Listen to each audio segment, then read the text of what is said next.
life, every day, late at night, not okay. Ang malapit na maluto ang niluto ng aking asawa na si Yayo Roger TV. Ayan.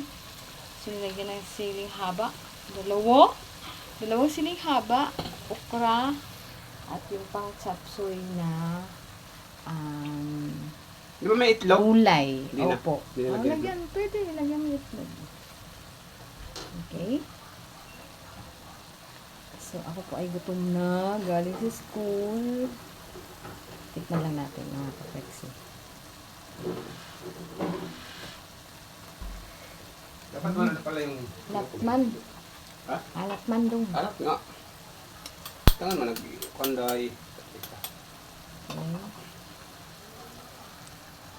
Then, we add egg. 1 piece of egg.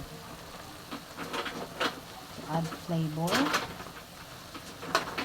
to our katsambang ulam. Tapin mo na, tapin mo. Lagyan mo ng ano. Later. Ginalan mo. Lagyan ko na sa bawian.